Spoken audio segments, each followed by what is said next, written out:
ಬೇಸನ್ ಹಲ್ವ ಯಾವ ರೀತಿ ಮಾಡಬೇಕು ಅಂತೇಳಿ ತೋರಿಸ್ಕೊಡ್ತಾ ಇದ್ದೀನಿ. 2 ಬಟ್ಲು ಕಡಲೆಬೇಳೆ ಹಿಟ್ಟು, 1 ಬಟ್ಲು ಸಕ್ಕರೆ, ಡ್ರೈ ಫ್ರೂಟ್ಸು, ಆಮೇಲೆ 1 ಬಟ್ಲು ತುಪ್ಪ, ಸ್ವಲ್ಪ ನೀರು. ಮೊದಲು ಒಲೆ ಮೇಲೆ ಕಡಾಯಿ ಇಟ್ಕೊಂಡು ಬೇಸನ್ ಹಿಟ್ಟು ಹಾಕಿ ಹುರ್ಕೋಬೇಕು 5 ನಿಮಿಷ. ತುಪ್ಪ ಎಲ್ಲ ಹಾಕಕ್ಕೆ ಹೋಗ್ಬಾರ್ದು, ಬೇಸನ್ ಹಾಕಿ ಹುರ್ಕೋಬೇಕು ಒಂದು 5 ನಿಮಿಷ. ಒಂದು 5 ನಿಮಿಷ ಈ ರೀತಿ ಹುರ್ಕೋಬೇಕು. ತುಪ್ಪ ಹಾಕಿ ಹುರ್ಕೋಬೇಕಾರೆ ಅಂದ್ರೆ ಅದು ಹಸಿ ವಾಸನೆ ಹೋಗೋರಿಗೆ ಹುರಿಲಿಕ್ಕೆ ಭಾಳ ಲೇಟ್ ಆಗ್ತದೆ. ಅದಕ್ಕೆ ಹಸಿ ವಾಸನೆ ಹೋಗೋರೆ ಮೊದಲು ಈ ರೀತಿ ಹುರ್ಕೊಂಡು ಆಮೇಲೆ ತುಪ್ಪ ಹಾಕ್ಕೋಬೇಕು ಇದರಲ್ಲಿ. ಅಂದರೆ ಒಂದು ಸ್ವಲ್ಪ ಈಸಿ ಹೋಗ್ತದೆ, ಜಡ ಅನ್ನಿಸಲ್ಲ, ಜಲ್ದಿ ಆಗಿಬಿಡ್ತದೆ.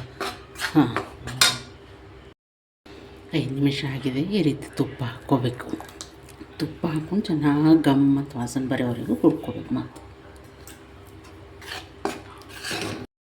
ನೋಡಿ ಈ ರೀತಿ ತುಪ್ಪದಲ್ಲಿ ಹುರಿತಾ 5 ನಿಮಿಷ ಆಗಿದೆ. ಇನ್ನೂ ಒಂದು 5-10 ನಿಮಿಷ ಬೇಕಿದೆ.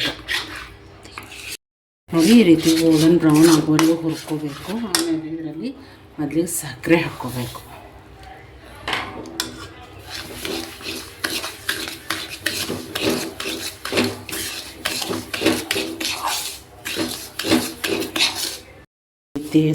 ನೋಡಿ ಈ ರೀತಿ ಸಕ್ಕರೆ ಎಲ್ಲ ಮೆಲ್ಟ್ ಆಗ್ತದ್ರಲ್ಲಿ. ಸಕ್ಕರೆ ಮೆಲ್ಟ್ ಆಗೋಣ.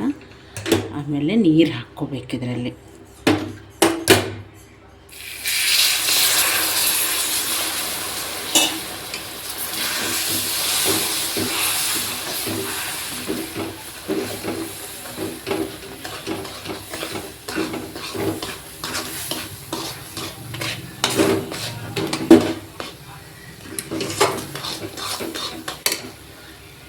ನೋಡ್ಕೊಂಡು ನೀರು ಹಾಕ್ಕೋಬೇಕು ಸ್ವಲ್ಪ ಸ್ವಲ್ಪ.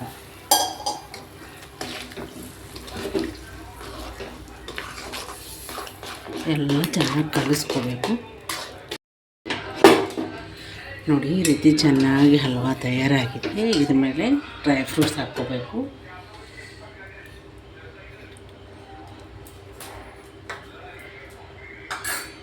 ಈ ರೀತಿ ಡ್ರೈ ಫ್ರೂಟ್ಸ್ ಹಾಕ್ಕೋಬೇಕು ಇದರಲ್ಲೆಲ್ಲ. ಹಾಕ್ಕೊಂಡು ಚೆನ್ನಾಗಿ ಮಿಕ್ಸ್ ಮಾಡ್ಕೋಬೇಕು. ನೋಡಿ ಗರಂ ಬೇಸನ್ ಹಲ್ವಾ ರೆಡಿ. ನೋಡಿ ಬಾಯಲ್ಲಿಟ್ಟರೆ ಕರಗಿ ಹೋಗ್ತದೆ ತಾನೇ. ಅಷ್ಟು ಚೆಂದ ಬೇಸನ್ ಹಲ್ವಾ ಮಾಡೀನಿ. ಒಂದು ಸರ್ತಿ ನೀವು ಮನೆಯಲ್ಲಿ ಮಾಡ್ಕೊಂಡು ನೋಡಿ.